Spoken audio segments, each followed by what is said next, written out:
Hi, everyone. We'll just give folks a couple of minutes to log in.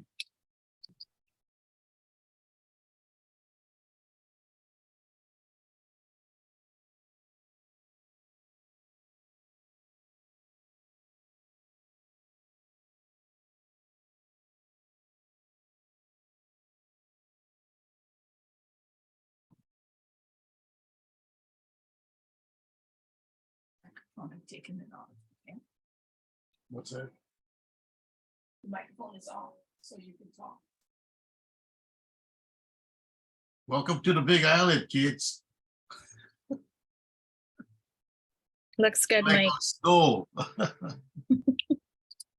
Nice to see you again, Mike. Glad to be back. Okay, let's give, I think we're just missing a couple of people. Give them one more minute and then we'll get started.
All right.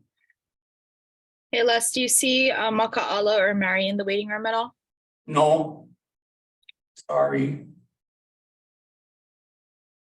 All right, well, we do have quorum, so I don't want to keep everybody waiting. We'll go ahead and get started. It's Tuesday, January 10th, 2023, 1:03 p.m.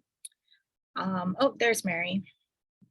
All right, so I'll go ahead and call this meeting to order, and we'll start off with introductions. Onaunathone, Chair of the Council. I'm going to go next to Robin. Good afternoon, everybody. Oh, sorry, Robin, Okay. if I can cut you off, and nobody's in the room with me. Go ahead, Robin. Good afternoon. My name is Robin Kay. I'm from the island of Lanai. I'm in a room by myself. Thanks, Robin. Rachel?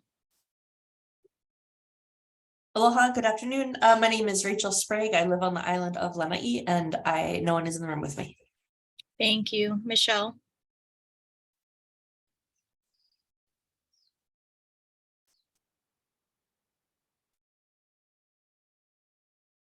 Oh, there, am I unmuted?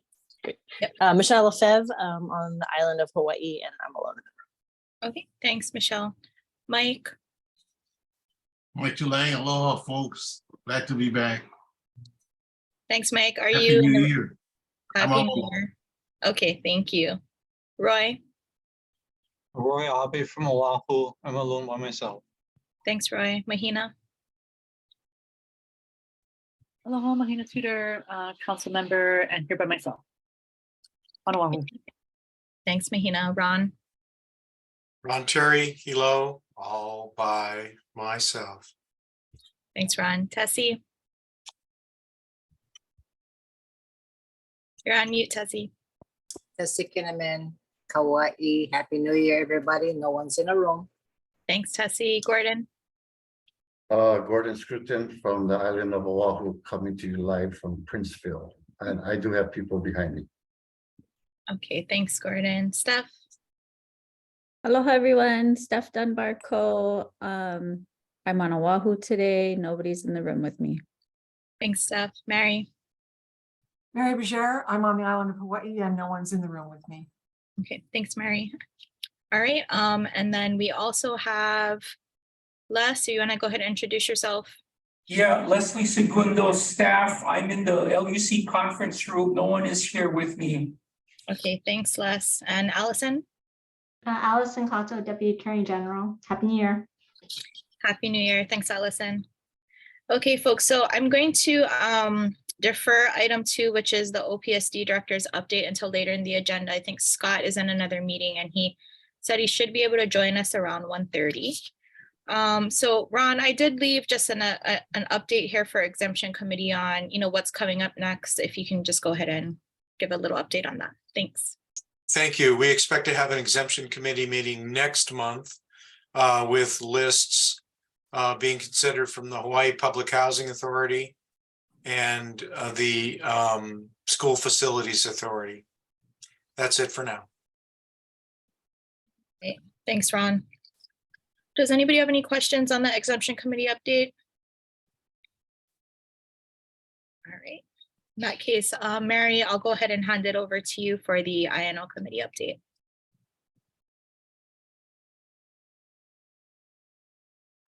Thank you, Madam Chair. The INO committee would like to apologize to the full Environmental Council that we are postponing our forum that's previously scheduled for tomorrow.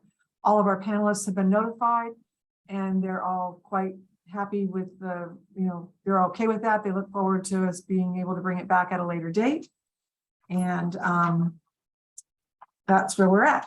INO met this morning. We had a full committee. Every single member was there. Thank you all very much. That's never, ever happened in my time of chairing that committee. So that was good to do. We had a very healthy discussion about what we need to do to be better prepared. And so our next INO meeting will be an update to our procedures and checklist for public forums and presentations. I got some good input for us to head in that direction. The forum that we had tentatively booked for February to be the United States Fish and Wildlife Service, that has been moved to the last week of March. One of the things that we discussed was to give ourselves a better time frame and we'll call it kind of a run-up of time. So we're going to plan on quarterly forums. They'll be in the last week of each quarter. So the last week of March, the last week of June, the last week of September, and we'll plan on 3 a year, because once we get this under our belt, then maybe we can add a fourth and et cetera, but we really need to get better at how. So that's our target at this time. When committee member Dawn reached out to Fish and Wildlife, they were relieved. They really appreciated the extra time. So that was a nice outcome on that regard. The next agenda item was the discussion regarding the elevator speech, and the committee feels like we're done with the work that we were assigned to do. We put this on our agenda as a work product from the strategic planning session that we had back in April of 22. And we feel that there isn't anything more for INO to do unless there's some guidance that needs to be that you want to provide to us. I think everybody's comfortable with the idea that there will be times that they're asked what the EAC does, and they need to be prepared to respond to that depending on who's asking it and why. So I think we've given them sufficient work product to go with. And on my agenda for INO, I had a typo. I don't know what we do about that, Onana. It said that our next meeting was March 7th, but it's actually February 7th via Zoom rather than in person on March 7th. That's the next meeting. Okay. I think that's fine. You just corrected it for the record. And all right. And that concludes our report, Madam Chair. Thanks, Mary. Robin, go ahead. Yeah, Mary, I'm sorry, I missed it. The session and thank you for your voicemail. The session that was planned for tomorrow has been postponed or Correct. canceled? It's been postponed. And at this point, we're tentatively planning for that to be the last week in June, because then Nicole Lowen won't be in session. And we're going to do Fish and Wildlife the last week of this first quarter, which would be March 27th to 31st. We don't know the exact date yet. We'll know by the time we meet again. But and we just thought it was better that if we move it outside of session, then we don't have to worry about Rep. Lowen being in conflict with session.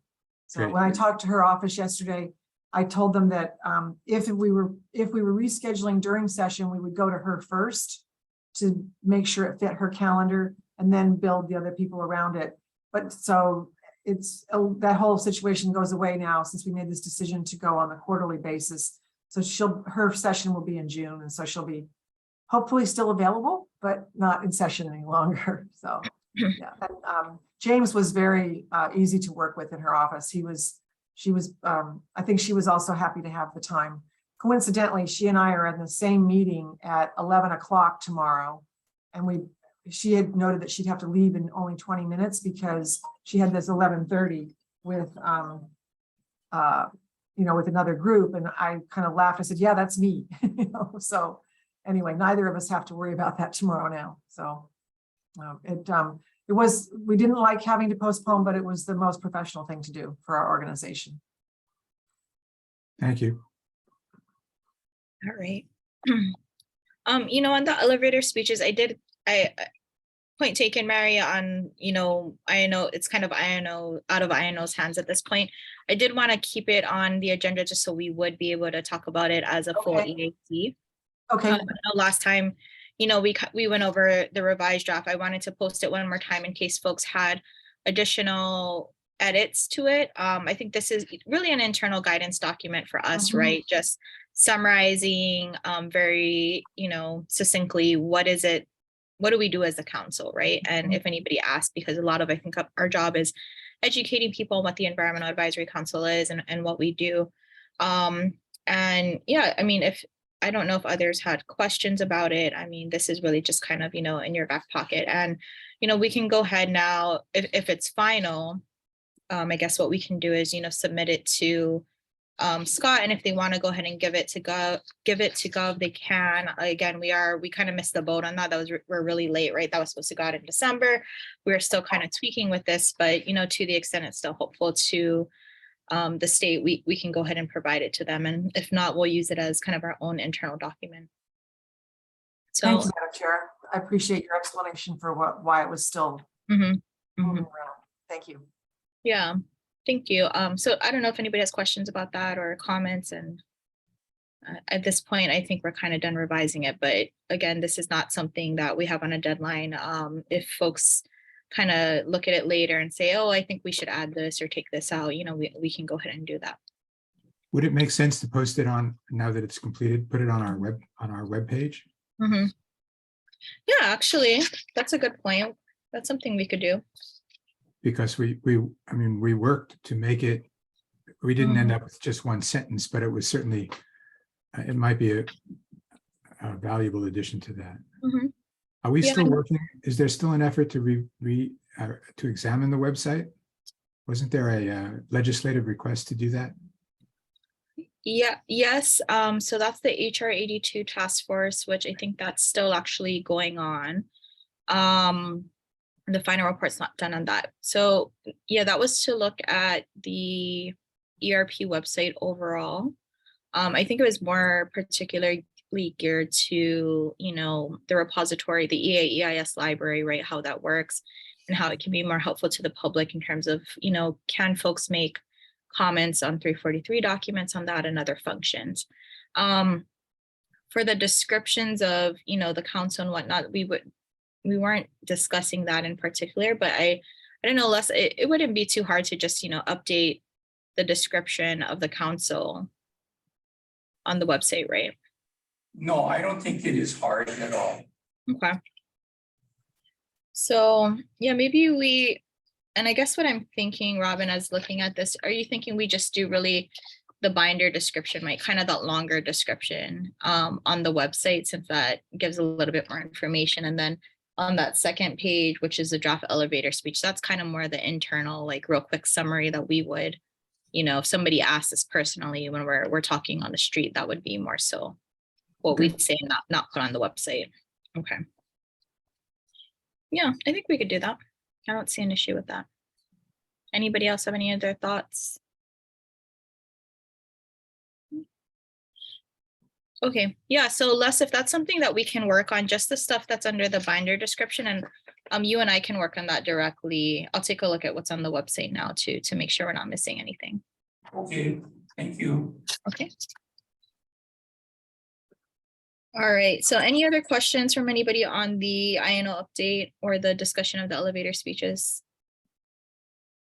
All right, so if not, Robin, I'll go ahead and, I did, again, I don't think legislative committee met today, I can't recall. but I kept just a quick update in case there was anything that came up in the meantime. The only thing was just to let everybody know that Onana drafted and Rep. Lowen and Senator Gabbard approved and is now introduced, but it's not yet numbered since the session hasn't started. Legislation to clean up 341. They were very cooperative. Onana wrote it in legislative language, so it's moving along. And we had no legislative committee meeting because the legislature hasn't met. We reported last meeting on our conversation with Rep. Lowen and Senator Gabbard. So the only other thing to say is that we will need a legislative committee next meeting because by then the bills will have been introduced. And we'll try and catch up with that. Sounds good. And then just to let everybody know, for the bill that was drafted, it was really, there's one section that referred to a section that they had repealed in 2021. So we just took out that language that referenced it, nothing really substantive. Okay, thanks, Robin. Any other questions on legislative stuff? Okay, so moving on to Onana, I'm sorry, one more thing. What? Those of you that follow the legislatures closely, like Mary and Ron, when the bills start getting introduced, please don't hesitate to send me some information about the ones you see that are particularly relevant. I mean, I go through it. I know others will go through it, but there's so many, it's real easy to miss. So as you see them, please don't worry about being duplicative. Just send me a quick note about the number that you're looking at, and I'll add it to my list. Thank you. Kind of on that note, Robin, they're doing something different this year. They're allowing some early introductions. And so we might actually see bills sooner than we are used to seeing them. So just everybody be aware. Okay. Well, and the website's changed too. So it takes a little getting used to navigate it. It's I think personally, I think it's better, but it's different in that for those of us who are old, that difference makes you slow down a little bit. So we'll get there. Great, good to know. Okay, so we'll move on. The next agenda item says discussion of EAC policies and procedures. So I think I'll have Mahina start so she can give an update on the discussion that the Rules Committee had on updating its internal procedures. And then we can go on to, the larger procedure document. Yeah, Mahina, is that okay? Sure. Thanks, Winona. Yeah, the Rules/Guidance Committee met earlier today, and we discussed ongoing revisions to our committee's policies and procedures. Primarily, we discussed the extent of what community outreach might look like for our committee. And then we also discussed the role of environmental justice, both federal and state policies and laws. We decided that we need to dig deeper into first what's out there and what OEQC did back in the day, and meet with Scott to figure out how he wants to move forward on some of that, or how he envisions EAC's role in all of this. That is pretty much it for what we discussed. We're continually working on our policies and procedures. Yeah. Thanks, Mahina. Now turning to the larger document, I versioned up again. So now this is basically version 5 to incorporate the comments that folks provided last time. I think Allison, you gave some comments and others. So all of the things in track changes are the new stuff, and there wasn't a ton. I added a little bit more detail in the statutory reference in the meeting minutes on the first page. And let's see, I added in a copy of the travel procedures, the actual attachment. So that's referenced in. And then sorry, let me step back. Let me just make sure there weren't any other edits. think for exemptions, the exemption guidance, there might have been just one kind of cleanup thing. But again, nothing really super substantive except for the language for the minutes on the first page of the policies and procedures. So, oh, and then onto the travel stuff. And if you guys can please take a look at the language added in the travel. In my notes from the last meeting, I know that there was some discussion about the folks taking Mokulele Airlines having to do some kind of an affidavit or form confirming that they took the flight, which is not actually in the EAC travel procedure attachment that had gone out in last September. So is that language accurate? I was doing it from memory in terms of what I think Robin and Rachel, you folks had kind of raised and less.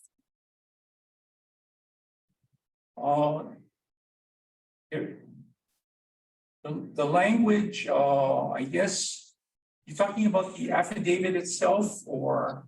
Yeah, if you look on page 2 of the EAC policies document. Yeah, so the track changes language I had added. To put in addition, EAC members flying from Mokulele Airlines must submit an affidavit / form confirming that the EAC member took the scheduled flight. Yeah, that's accurate. Okay. Sorry, Allison, you have your hand up.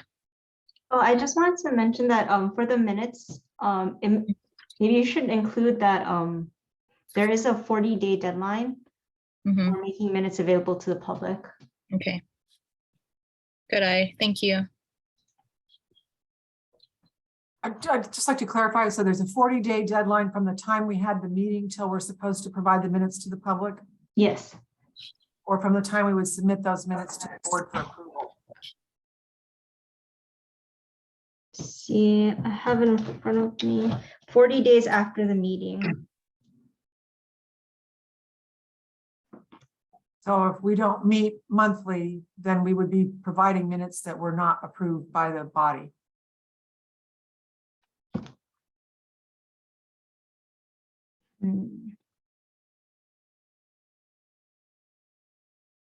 I can check on what to do in that situation. Alternatively, too, I know some boards, they do just temporarily post the reporting instead, because that can be provided in place of the minutes.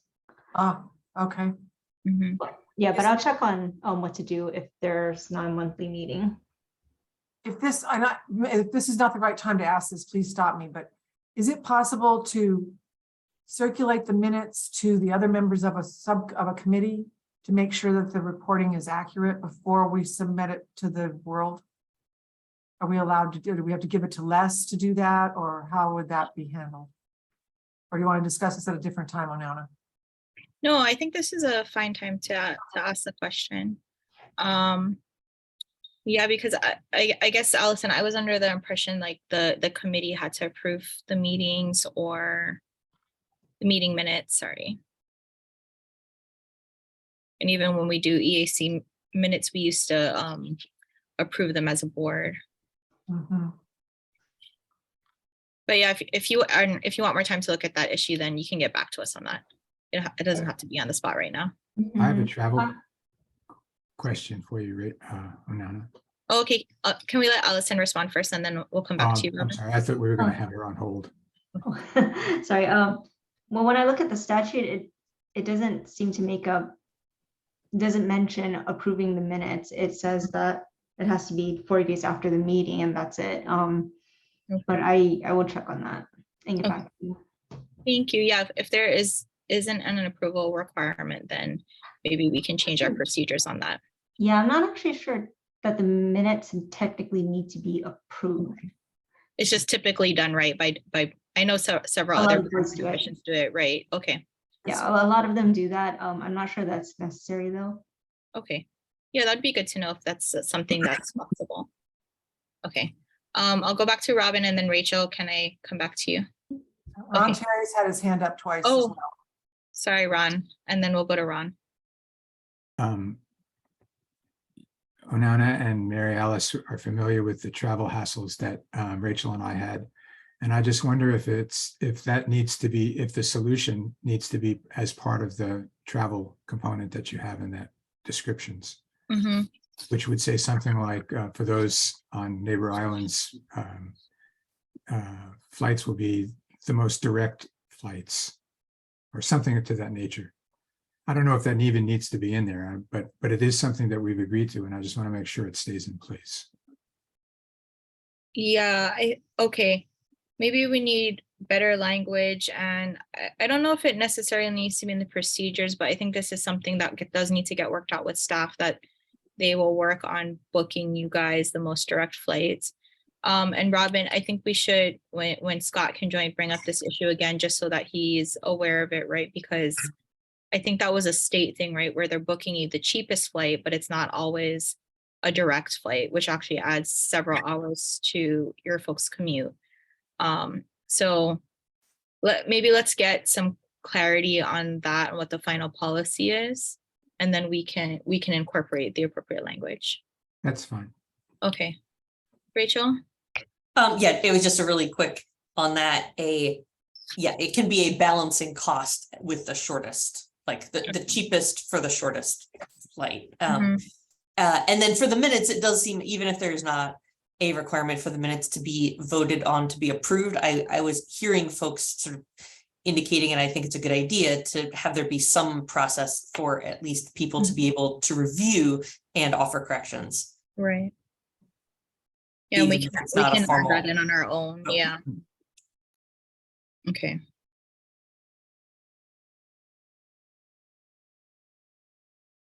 Okay, thank you. Ron? Yeah, I don't want to be petulant, but this requirement to get minutes out in a timely manner. I mean, I've been waiting for the BLNR minutes from the late May meeting for months and months and months. And they have professional staff to do that. And here we are, volunteers being expected to take our time and do things in a timely manner when people who are being paid to do it are not producing the minutes. What's your take on that, Allison? Well, if they're taking longer than 40 days, and technically that is a sunshine law violation. What's the sanction? I think people can complain to OIP, or I'm not sure if they could sue possibly. I think they could probably sue us, and then we just look bad, right? Yeah. So it's kind of hit or miss whether someone's going to be interested enough to do that. I know Pat Tummins in Environment Hawaii had it like front page every issue that BLNR wasn't producing their minutes. They started doing better, and then they're behind again, and those are of critical importance, and we as taxpayers are paying for somebody to make the minutes, and they're not doing it. And I don't think ours have as much attention, and again, we're volunteers preparing them, so I think we're being held to a higher standard than the government holds itself to. And I just want to make a comment about that. Unfortunately, it is a statutory requirement, so there is just if we don't get it out in time, there is that risk. Okay, thank you. Thanks, Ron. Steph, you have your hand up. Yeah, I just want to pair it based on this discussion here. And I think we're all hearing that actually putting approved final minutes 40 days post meeting is really difficult. And so, Allison, I just want to reiterate the question, the request that was already posed to you. I believe that for those committees that may not meet monthly or do meet monthly, but aren't in a position to approve minutes at the subsequent meeting, what is an internal process that's going to get us there? That's not a heavy lift, or is the least heavy lift? Oh, I mean, as to how you want to check on your minutes? as to how we get our committees to review the minutes, that's been culturally how this council has worked from the first days I've been on it. That even our full council meeting minutes, we all looked at them together, made comments, approved. And so that is, I think, the process that we're all comfortable with and that we'd aspire to. And again, that's really tough to do in the 40 days. So is there an option for us to, or, what are some of the alternatives? Yeah. Okay, Allison, if I can respond, and then if you can think about it a little bit, but what I heard you say earlier was that in lieu of minutes, we can post the recording. So I just went on the website, and Les, it looks like you are posting the recordings of the meetings on the YouTube channel. Yes, that's correct. Okay, so that, Allison, in and of itself satisfies our statutory requirement, right? That's my understanding. I'll double check, but I'm pretty sure some of the other boards do that. Sorry, I didn't know that it was posted online. No, it's okay. And I'm actually just looking at this too, but it looks like less. Okay, I guess we do have things. Do we have committee meetings on here too, or is it only the full council? No, only the full council. Okay, so maybe what we got to do is start posting committee meetings as well. And then for us internally, we'll still continue with our written, because I think written minutes are helpful. I mean, having to go through the recording is kind of a pain in the butt to sit through a whole thing. And we have a little leeway on our process in terms of, meeting that 40 days, right? To get the written minutes done and then approval by the individual committees and the council. Allison, is that something that kind of works? I think so. I've seen other boards try to consider what to do about the minutes because, it is very time consuming. Some have considered just posting a transcript or the recordings. I think there's various things you could do, but a lot of people do find the summary of minutes to be helpful. I just want to point out, I went to the BLNR website and their last minutes are from January 2022. They do have recordings. Right. So if that's good enough for them, it should be good enough for us. And our minutes should be basically optional. Yeah. I'm willing to continue doing it, but I don't feel like I should be under some 40-day 40-day axe on my head. Let's put it up there. I wish BLNR would do it. Really do. Yeah, but BLNR they do have their videos on the YouTube channel, but because their meetings are 8 hours, it's hard to sometimes find the timestamp. Like our meetings are much shorter, so I think it's a little bit easier.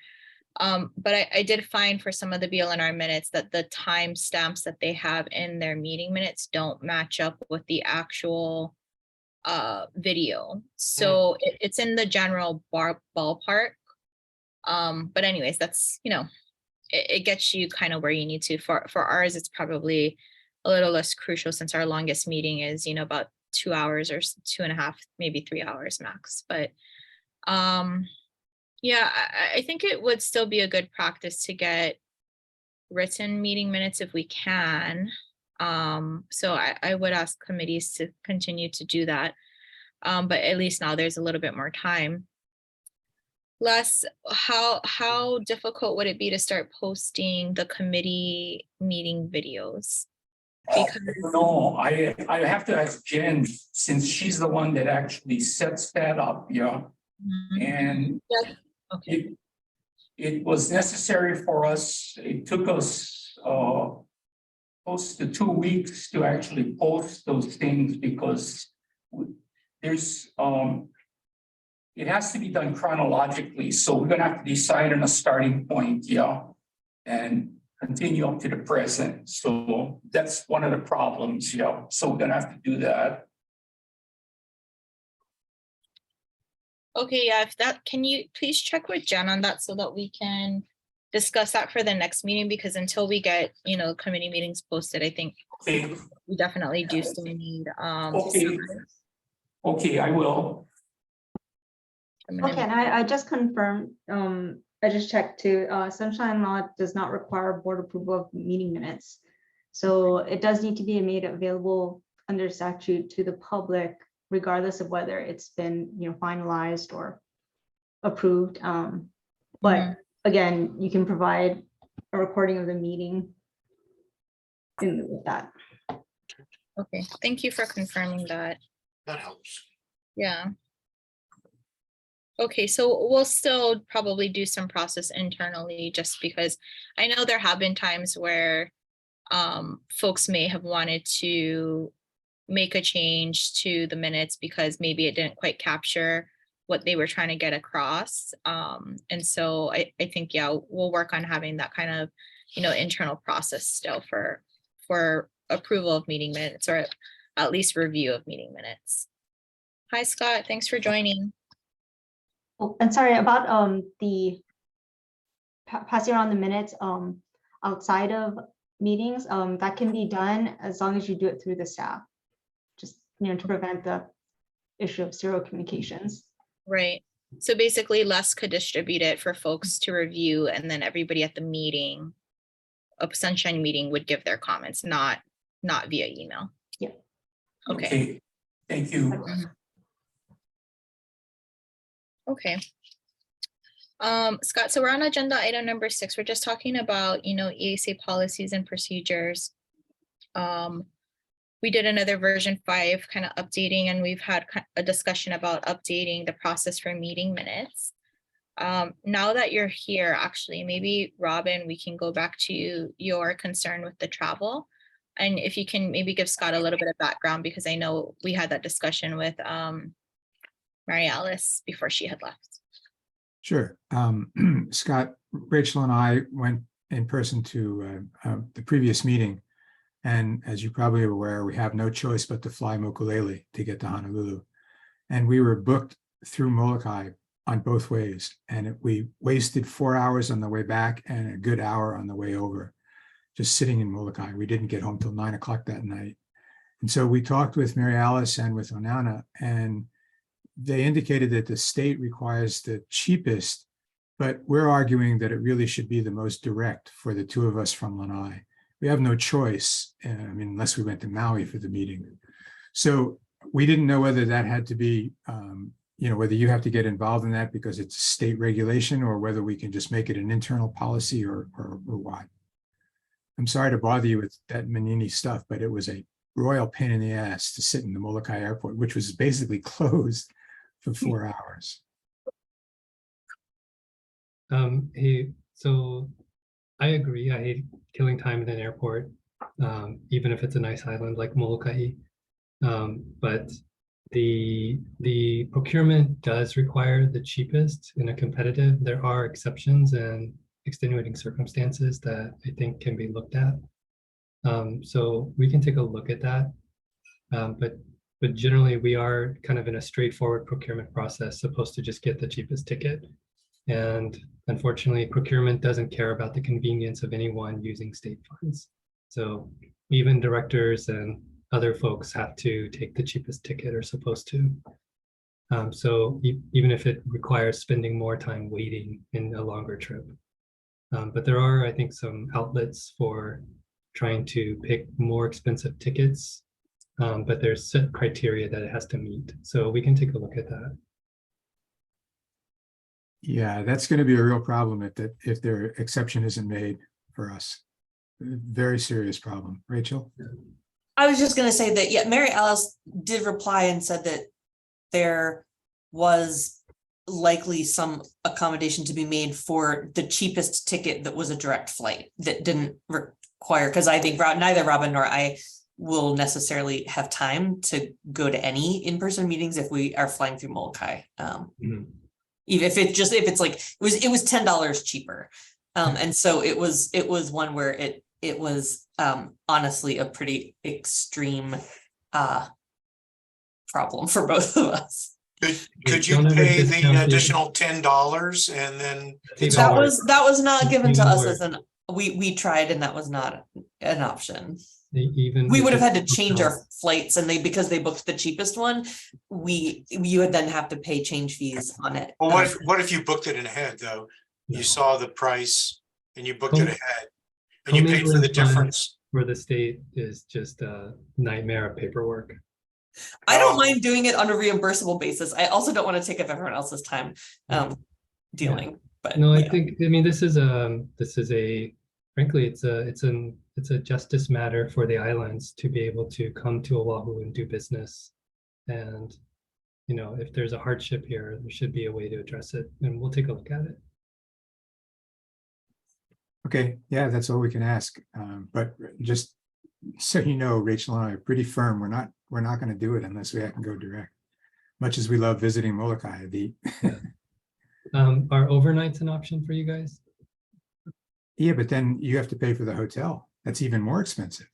Well, that also helps frame the alternatives. Yeah, I mean, for me, that's my preference actually to go. And Les and I worked that out. We just went, as long as it was the same price, I could go the day before. I'd stay at the hotel and then be at the meeting, especially if there's an early morning meeting, because Mokulele is traditionally late in the morning. So that would be great. All right. Jen has been on vacation. She'll be back. Les is here. We're kind of getting back to full staffing now as people are coming out of the holidays. So we can look at this. Okay. Thank you. Sure. Awesome, thank you. And then I think there was one more question. Mahina, you may have wanted to ask Scott in terms of the policies and procedures, just setting up a time with him. Sure, yeah, I'll just shoot you an email, Scott, if you have the time for a quick meeting on our policies and procedures. Sure. Okay. So on this agenda item, does anybody else have any other comments on the draft policies and procedures? Mary, I know you mentioned during the INL update that you folks are actually going to go ahead and amend your own procedures again, which we have as an attachment. Okay, so we'll keep an eye out for that. For the next meeting, I will go ahead and make the changes that we discussed today. So that'll be version 6. If anybody else has, well, first let me start with, does anybody else have any other questions or edits on the version that we're looking at right now? Sorry, not to drag this out, but just about the minutes. So when we're talking about circulating it outside of the meeting, you can, Les can circulate it, and he can also collect and incorporate comments, so long as he doesn't identify which board member made the revisions. Okay. So that can be done, you know, before the meeting as well. Okay, thank you. That makes sense. Okay. So I'll add those notes in on the next round of this policy and procedure document. And then Les, you'll go ahead and check to see if it's feasible to upload the recordings of the committee meeting, so that we're at least meeting the sunshine requirements. We're posting either the recording or the minutes within the 40 days. Yes, I'll talk to Jen about posting the recordings, yeah. Okay, great, thank you. Okay, so if anybody else in your free time you're reviewing, if you do have additional edits or comments, please send them to me no later than January 31st so that I can incorporate them into the next version that will be posted with the agenda for the February 7th meeting. Okay. Any questions, comments? All right. So Scott, we actually did defer agenda item 2, which was the OPSD director's update. We're waiting for you. Do you want to go ahead and if you have anything to share? Sure, thanks. Happy New Year to everyone. Good to see you guys again. New Year. So I have a few things to update. So first, the annual report. You guys passed it out last year at the last meeting, and it turns out OP does not actually have an annual report that it's obligated to provide to the legislature 20 days before session. So this is a really interesting turn of events that I wasn't aware of. And so your report has not actually been transmitted to the legislature yet. I just wanted to tell you guys that. And I started a conversation with DBED because DBED does have a report that's due and it's supposed to cover all of DBED. And so I wanted to see about inserting the report into that when, if not, if that's not the direction DBED wants to go, we might end up just submitting the report itself with a cover sheet saying, here's the EAC's report pursuant to the statute. So I just wanted to give you guys that update that in case you're wondering, are you here? We have not formally transmitted the report yet, but that's why we haven't. Because I thought we would just be sticking it onto the OP one, but OP actually doesn't have one. Yeah, I thought OP did one last year though, right? I don't know what happened last year. Okay. I'm still trying to figure out some of these things. Okay, okay. Yeah, I think they did stick ours into their larger report last year, but that's good to know. Thanks, Scott. OP has a couple reports due, but nothing for the office itself. It's for programs or activities within the office. Maybe what happened was they decided to combine all of those into one and submit those. But this year, because of the transition and kind of each of the programs were different spots, I think each of those reports got submitted on their own. So there wasn't kind of a compilation of CZM and this and that together all into one thing.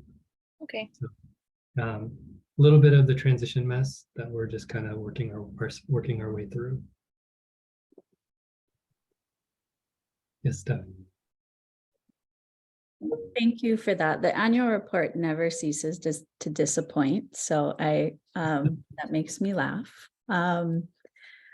I do have a question though, because, and this just came up in our strategic planning meeting. And I don't have, the statutory change in front of me. So I'm just going off of recollection. But when, as Robin just shared in our strategic planning meeting, when we went to the ledge to try to unburden ourselves from the requirement to create an annual report, the decision that came out of that was not to do away with the important report entirely, but to embed it within OPSD's annual report. So, but it sounds like OPSD doesn't have a mandatory annual report, or perhaps even an annual report period, I guess. Yeah, and it's a very interesting comment. I'm excavating this situation and trying to figure out all the layers of it. I think we met, well, one thing, I don't think there's a penalty attached to the lateness of it. So we'll be okay there, but trying to figure out OP and how OP works has been quite a learning process for me. I'll leave it at that. Sure. Excuse me, the legislature passed a law that said that our report had to be attached to the OP report. I got the wording in front of it right here. So to me, that tells me OP has to make a report. Okay, I'm not familiar with that part of language yet, so I'll take a look at it. Yeah, take a look. My guess would be is that, when they attached us to OPSD, they may not have looked at the OPSD side of things too much and kind of just assumed that, like other agencies, it had an annual report. So this is just conjecture, I don't know, but that would be my guess of what happened. That's probably why they did it, but I think the law actually requires them to produce a report. If you look at it, take a look at the language. Well, I'll check in with Allison about this offline. It doesn't require OPSD to do an annual report. It requires EAC to include the report in OPSD's annual report, but Okay, it says there's an annual report from OPSD, doesn't it?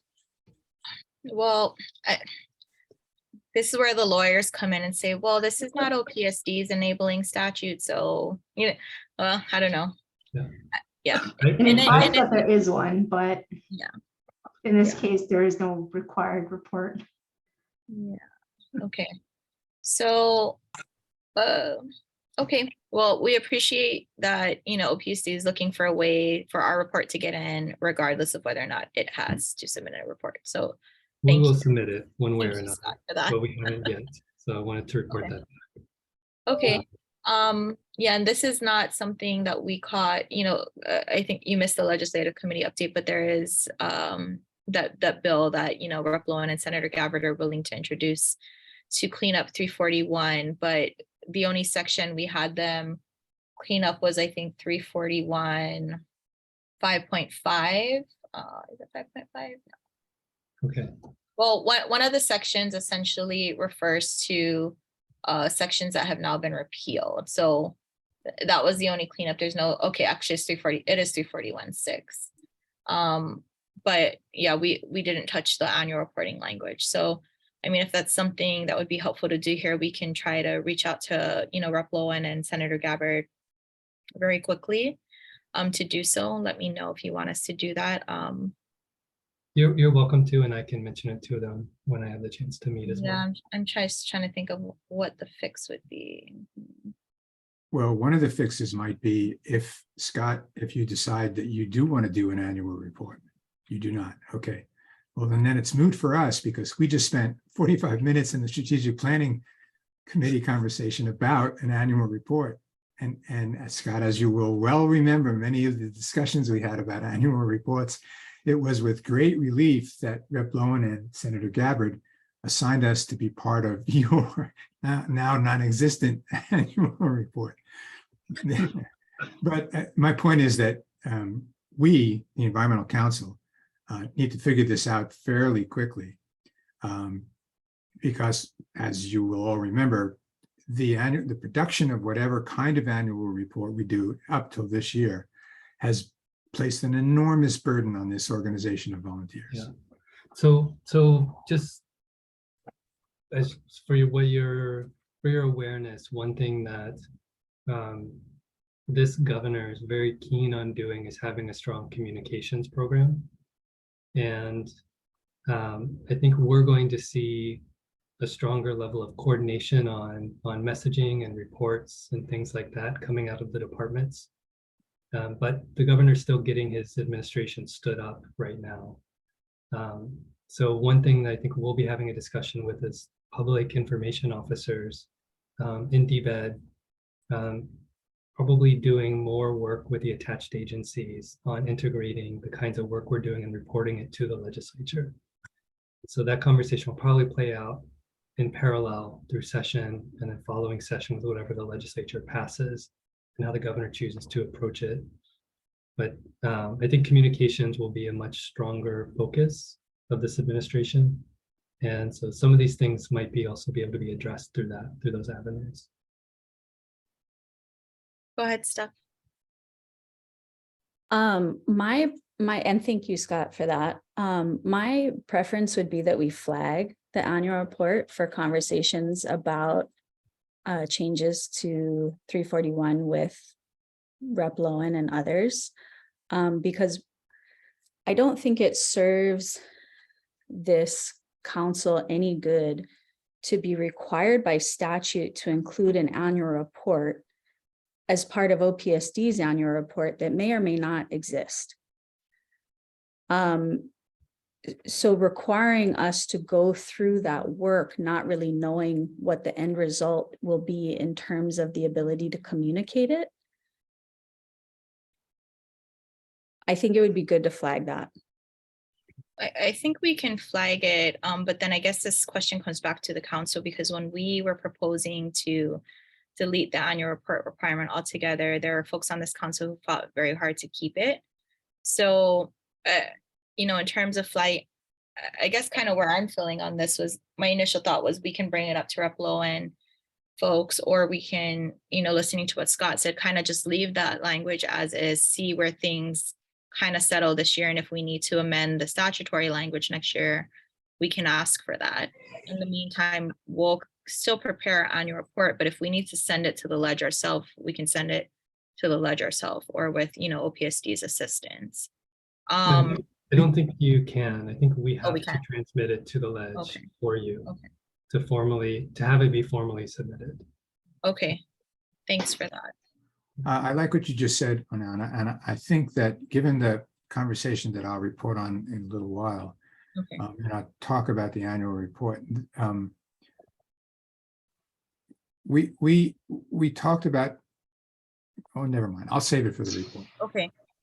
Yeah, and sorry, Steph. I hope that makes sense because, well, the way I interpreted your language was just go ahead and just delete the annual report request deletion of the report requirement altogether.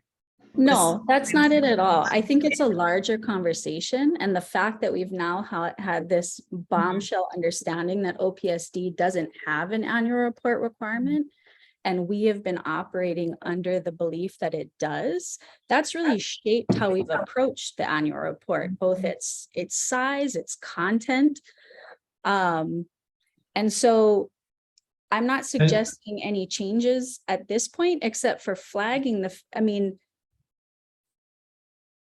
we can, yeah, okay, we can do that. Yeah, that makes sense. And I just want to point a clarification. I might be wrong about the information I'm telling you. I want to reserve the right to be wrong in what I'm saying right now, as I'm learning and getting up to speed on this. Okay, thanks, Scott. And Roy, I see you. Roy, you're up next. I always thought that the OPSD report was part of the DBED report and we were part of the OSP report. I mean, that was my impression. And we know there was a report because they said they published it. So, and I know we're part of the OPSD. I think they're just part of the DBED report. That's what I kind of recall. So you might check on that.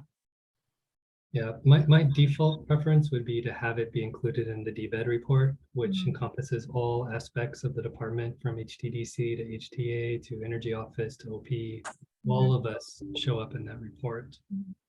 And, but again, I need to look at this, and I'm coming in on the tail end, frankly, of a lot of decisions that were made in the fall, and they're being delivered kind of under my name as director, but they're all things are happening or not happening in the 2 or 3 weeks window that I came on board.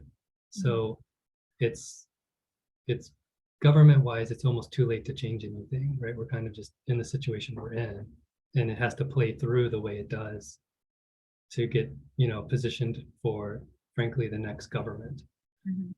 So which we are now coming in. So like, as we get in, we get our feet under us, we get things figured out, then we'll work these things out. Les, you sent me in the chat in our previous meeting, you sent me a link for finding the OPSD annual report. Is that Yes, right? I did. Yeah, that's correct. The link takes you to the page where there is an annual report for OPSD. For 2022? No, not for 2022. I think it was 2021, I think. Yeah, I Yeah. saw the one for 2021, but there was nothing for 2022. So as Scott was saying, then it doesn't exist. Yeah, I didn't see one for 2021. I mean, 2022, yeah. Yeah, because that would be the reports going in January for 2022. Right. Right. Well, so we do have annual reports, but they're for, again, pieces or attached kind of boards. So like the TOD Council or the Coastal Zone Management Agency, and I think something else that I know offhand that do an annual report to the legislature, but it's not a comprehensive, this is everything OPSD did. It's here's our specific program and what we did. Okay. So that makes sense. Yeah, so maybe by the next meeting, Scott, you'll have a better update for us. And then as a council, we can decide how we want to flag this to legislators and whatnot. And in the meantime, we can still reach out to Rep. Lowen and Senator Ginsburg, as you suggested, and let them know maybe not for changes to this year's bill, but this is something we're looking at. Is that kind of more in line of what you were thinking? Yeah. Yeah. Okay. Yeah, and I'm pulling up the FY18 and the FY19 annual report right now. It's 2019. And so it's saying it is an office-wide, they're throwing in office-wide activities, but they're doing it pursuant to statute for a couple specific programs. So it's Okay. not a mandatory office-wide annual report. They're just throwing in the office-wide stuff in Okay. that particular report. So it's, yeah, I gotta figure this stuff out. Okay. Thanks for giving us the heads up on that. Yeah, thanks a lot. Well, no, this is what I was trying to call you about when I told you last week I need to give you a call. Oh, 'cause that's you need right. to That's right. give We you the didn't get heads to up connect. about this, and so I'm sorry I didn't get to connect. No, it's okay. We can still have that call later. Okay, any other questions or comments from board members on this annual report update from Scott? And then I'll let him continue with his director's update. No? Okay, go ahead, Scott. Okay, so this week is Climate Week. I don't know if you saw the news or opened the newspaper today. Yesterday, the governor announced he was going to commit $100 million of the budget surplus to climate adaptation, to a climate adaptation fund. Stay tuned for details on that. There's probably going to be more coming out. He just sent out a news release just now, so that should be making it out into the public. And then Thursday will be the Hawaii Energy Policy Forum, which will also feature the Deputy Secretary of Energy from the U.S. Department of Energy, who's coming out here. So there may be more announcements coming then. But one thing that the governor's been working on is the climate czar position that he called it in the news. We're kind of inside government calling it a chief climate officer, like a more formal, appropriate title. This is something that's still being workshopped, but certainly myself and Don Chang have both been engaged in helping to develop that concept. So we're working very much with the governor on what a chief climate officer might look like. And she's the co-chair of the State Climate Commission, so she has a statutory role in the climate conversation beyond DLNR chair as well. So, so the governor is very much engaging cabinet members in this discussion and what this might look like. I'd certainly be interested to hear your all's thoughts and perspectives. Either here as a committee, you don't have to get into it because it might be too much of an agenda item that Allison might nix, but you're very much welcome to call me individually or chat if you want to share your thoughts on what might be needed or what could help. With having kind of a high-level embedded person in the governor's office focusing exclusively on climate change issues. That would be working with me and anyone else in the cabinet, as well as externally with different stakeholders.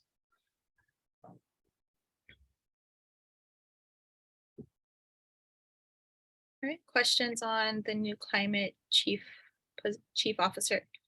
Chief Climate Officer. Chief Climate Officer, thank you, position.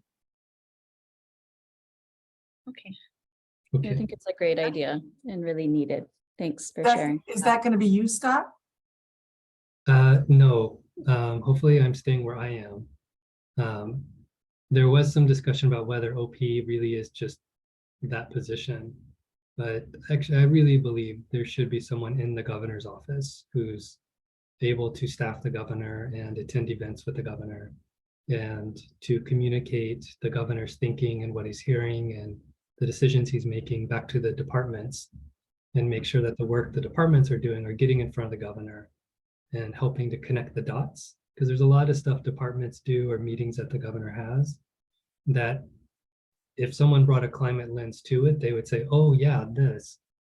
But that's not necessarily the governor's mindset or the staffer's mindset. So having a person there who's always there to bring climate to the conversation, I think is really helpful.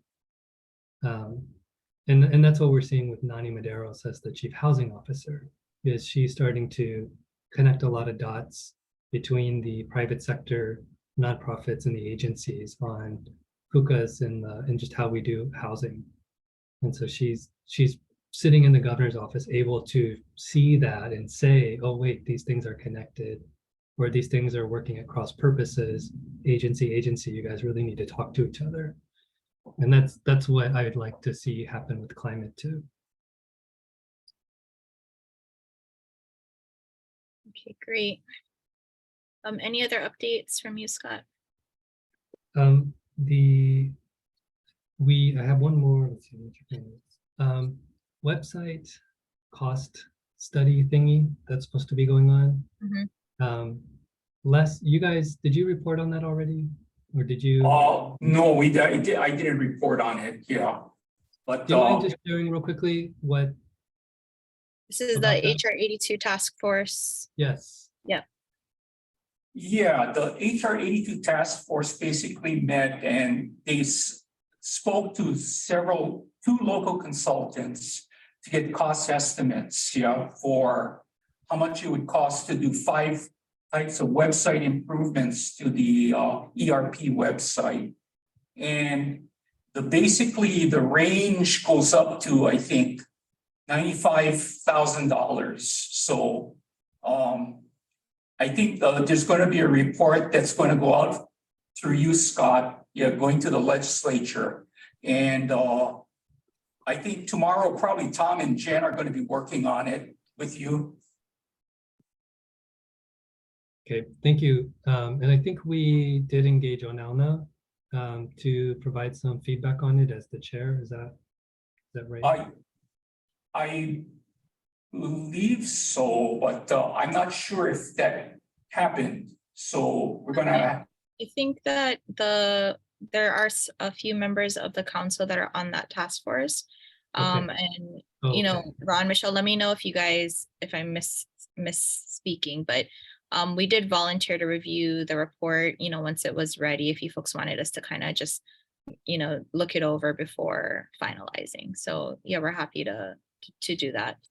But I don't think we've seen the draft report yet. Last I recall, I think it was still being drafted basically, and they were waiting on those cost estimates. Okay. Yeah. Okay, I see a thumbs up from Ron and nodding from Michelle. Okay. Okay. Those are the main couple things I just wanted to touch base with you guys on. Sessions opening next week. State of the state will be the 23rd. Stay tuned. I didn't know $100 million was going to be announced yesterday, so who knows what might get announced this week or next week. Exciting. Are you having fun yet, Scott? Yeah, I am actually. Thank you. So I have one last question for Scott, because Scott, I know you have to jump for another meeting in a little bit, and then if others have questions for him. But we were tentatively scheduling our next in-person meeting for March 7th. Does that work for your schedule? And if not, I mean, we could push to April for folks, but I think we were trying to aim for, you know, between 2 to 4 in person per year if we could. Actually, thank you for mentioning that, because I did forget to say something else. So I know that Mary Alice had another standing meeting cross-scheduled with this meeting and often had to go. And that's why I have to go as well at 2:30. I want to re-examine my standing meeting schedules. You know, we have a new administration. The governor's there's kind of like a hierarchy, right? So the governor's gonna set cabinet and everybody's life revolves around cabinet, except during legislative session, when now our lives revolve around our subject matter chairs, Finn and Wham. And so probably next week, we'll have a stronger sense of the legislative committee hearing schedule, and that will shape everything else I do every week. And so I don't think I can commit to March 7th yet until I know if there's a committee chair, if there's a subject matter committee meeting during that block of time that it will have to be at. So probably my answer is if I don't have to do that, then yes, I want to make time and would like to schedule in person and see you guys all again in person. But I can't commit to a calendar yet until session's kind of really going and we know what committees are going to be meeting when and what the rhythm looks like of deadlines and other committee or other meeting obligations, such as cabinet, like when that's going to fall and some of those things. So that's so to that, and then also for kind of the standing council meetings, to the extent I can, I don't want to schedule any cross-conflicting standing meetings with EAC. But I can't make those changes until I know what the legislative calendar looks like. Okay, so that's fair. And for this meeting, I mean, we are still, I think we agreed for 2023 would still do the first Tuesday of the month. This one was just the second Tuesday because of, I think, holidays and folks' travel schedules. Okay. So after, yeah, the next meeting will be February 7th, and then following that would be February 7th will be via Zoom again or hybrid. And then March 7th is when we're going to target the first in-person meeting of the year, if that works. So we'll talk about that again on February 7th for the February 7th. Okay. Just so you guys know, Jen is still secretary for the environmental review program. Please keep working with her. But my secretary is Mei Lin. She goes by Mei Nakano, MEI. And so her email is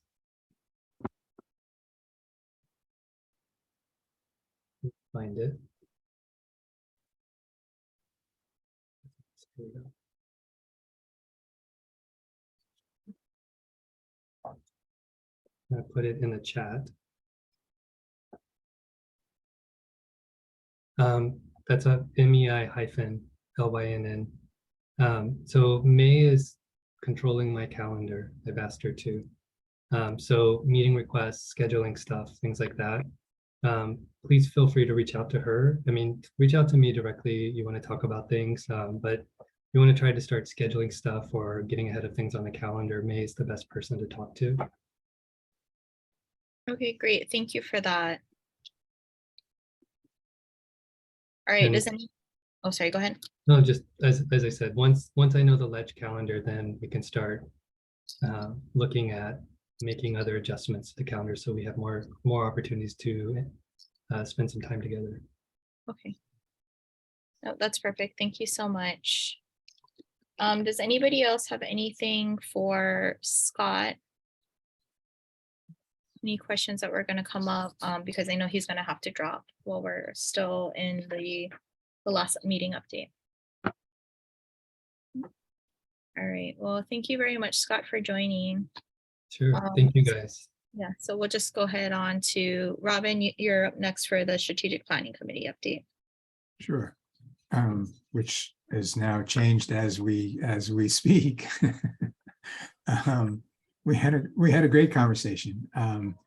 There were 3 items on the agenda. The first was at Steph's request, and Steph joined our committee to discuss the annual report. And that discussion came up with a lot of different suggestions. The first of which was to talk to Scott. And so we've got a head start on that. But we talked about, there was some conversation about going back to the scorecard idea and to look at agencies that have been doing not so well in following the environmental requirements that have been placed upon them. And we also talked about highlighting those agencies that had been doing very well and kind of rewarding them with that attention. We also talked about, for the next annual report, maybe focusing on one specific issue and addressing how agencies have been successfully addressing that issue and what else they might need to continue and improve that address. For example, and this was only for discussions purposes, but the issue that will be in the ledge from all we've heard is cesspools. Another suggestion was to talk about runoff or forest stewardship, but to pick one issue and focus the annual report around that.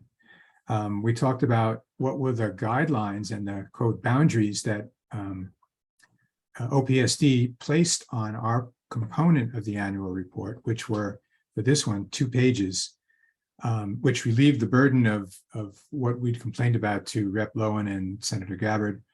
So the conversation was a very positive one about the way in which the annual report could help, at least at the time we thought about it, OPSD with its goals, and further to get out some more information from us.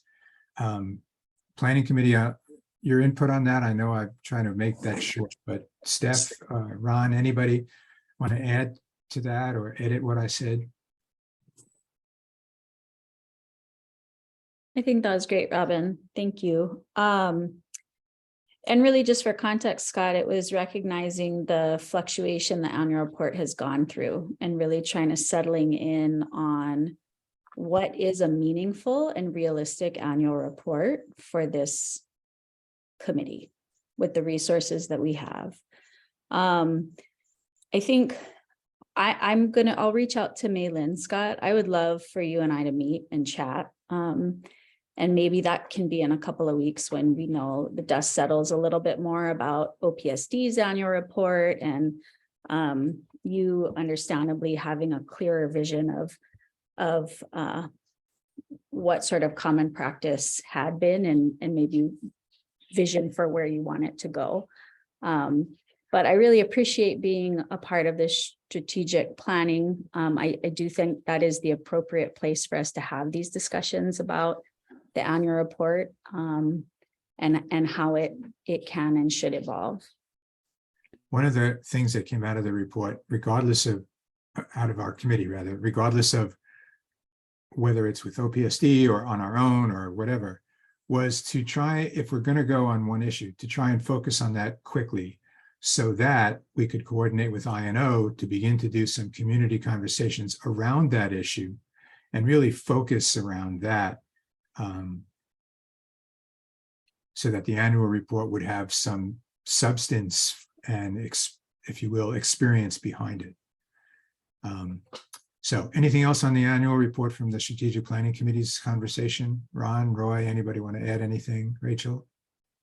Okay, let me move on to this second part. To discuss how the Environmental Advisory Council can inform its constituencies about its purposes. And this came about, Scott, because the survey that we did of our community showed a wild discrepancy in what people assumed was our responsibilities and our role.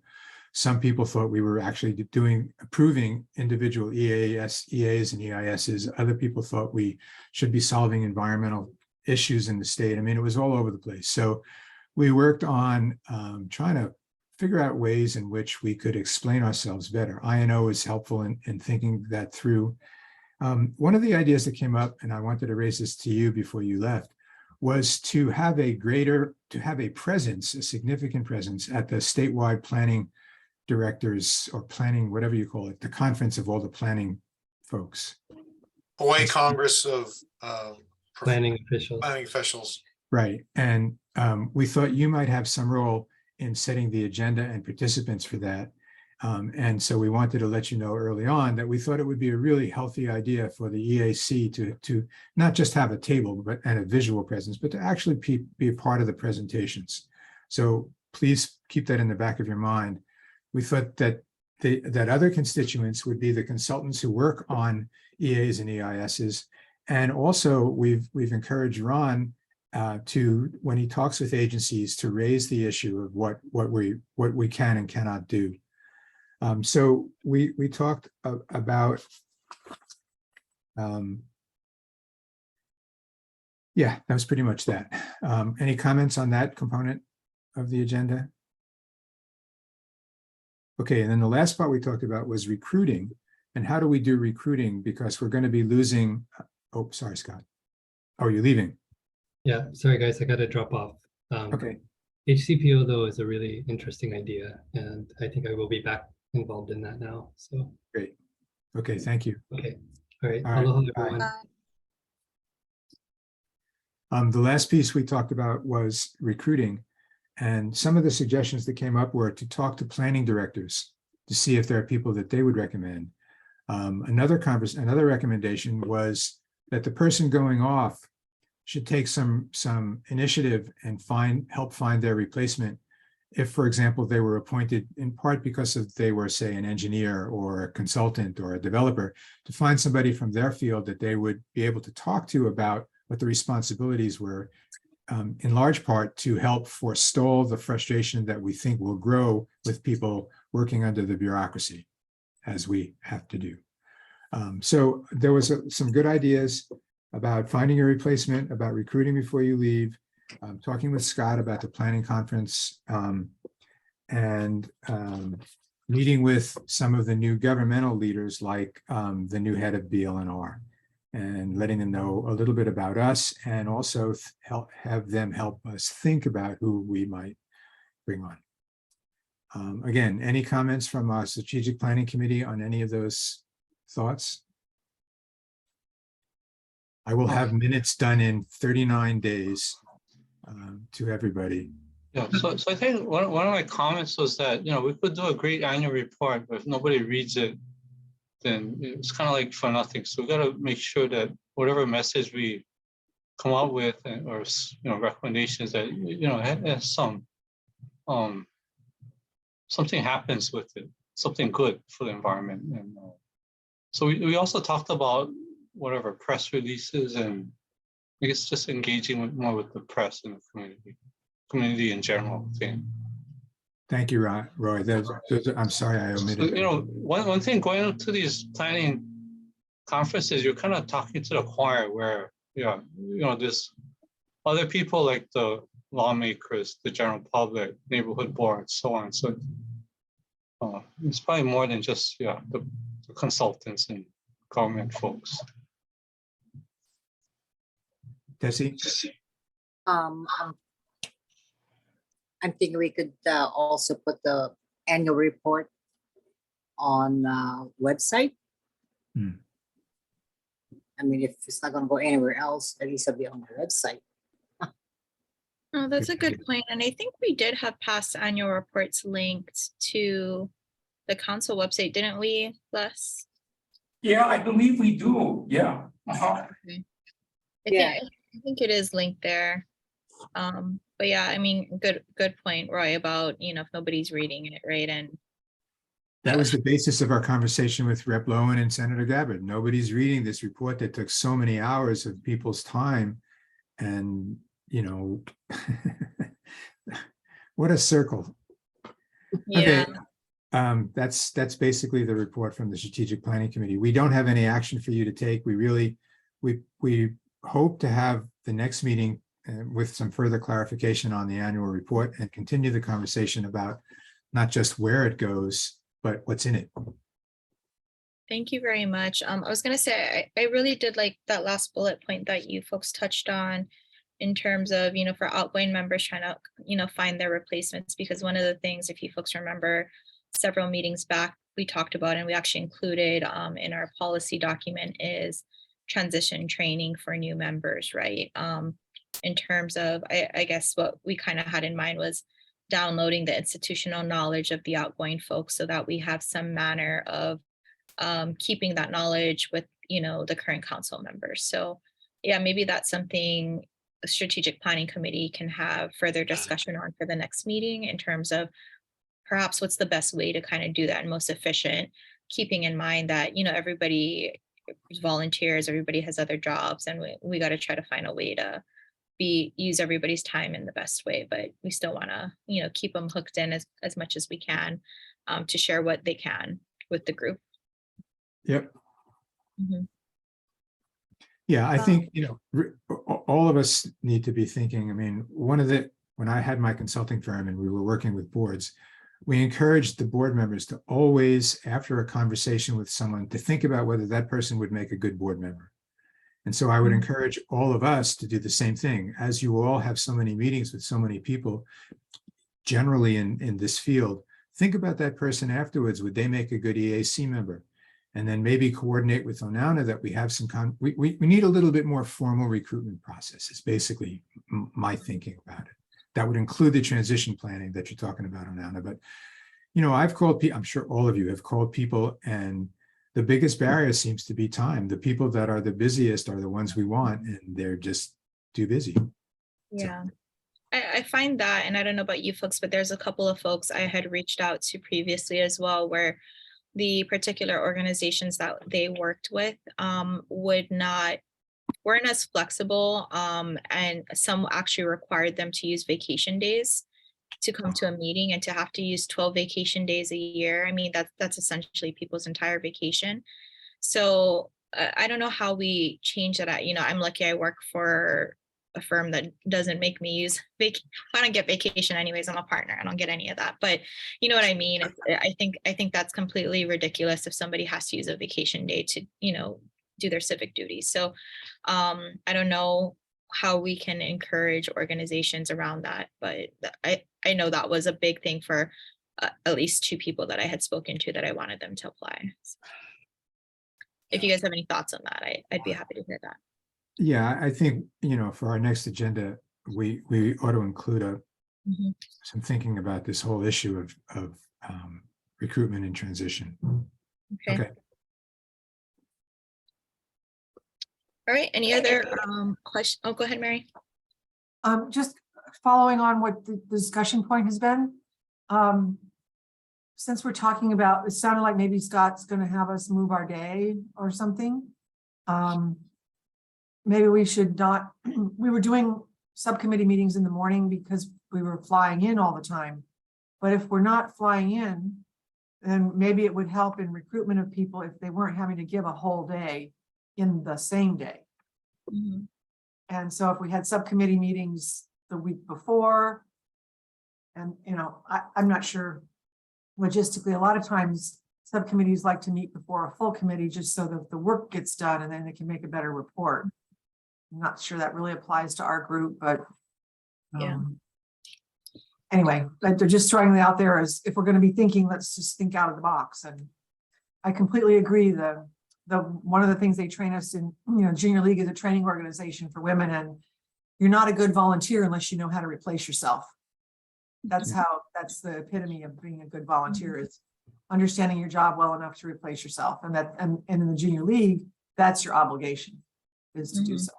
So we can do it. That's a good thought, Mary. And, I'll add an agenda item for the next time we can talk about if we want to switch up schedules. I think that could be beneficial. I think it could be difficult in some ways as well, especially, well, I guess for the days that we would be flying in for in-person meetings, we'd certainly keep everything on the same day. I am a little concerned with staggering meetings because that makes agenda deadlines a little, it adds a second day of deadline. So that's more where my concern would be on the administration of, it's kind of easy right now just to do everything in one day. Speaking for me personally, and then, of course, we'll talk to Les and what your thoughts on that are. But I think it's worth the conversation, and maybe everybody can kind of muddle over it until our next meeting. And we can talk about, I think by then, number one, hopefully Scott will have a better idea of what his schedule might be. And then we can have a better conversation on if we do want to start splitting up committee meeting days from regular meeting days. Does that make sense? Mhm. Any other thoughts on that? Yeah, one thought, Onauna, is that if we're going to split up the committee meeting days from regular meeting days, we're going to have to take into account the LUC's use of this room, because these are still hybrid meetings, so Right. still have to provide room 405 for the general public if they still want to come into a meeting. So that's just mentioning that, just in case you want to consider that might be a cause to. Right. Okay. That's a good point in terms of getting the physical space as well. That's correct. Okay, so why don't we think about that a little bit more, and then we can talk about it as an agenda item for the next time. Any other thoughts? Okay, so next meeting is scheduled for Tuesday, February 7th. That will be a hybrid meeting like this. For now, please still, put in your calendars March 7th as our next in-person meeting. We'll have better clarity on that, at the February meeting, and then folks can start making travel arrangements or, whatever, if you guys are going to start doing that now. But that's still tentative at this time. So, all right, if there isn't anything else, I think we're pretty late agenda for today. Thank you everybody for joining and for participating. It's 2:29 p.m. and I will go ahead and adjourn the meeting. So thank you, everyone. Okay, thank you, everybody. All right, guys. Okay, bye. Bye. Thank you. Bye. Thank you. Bye-bye. Bye.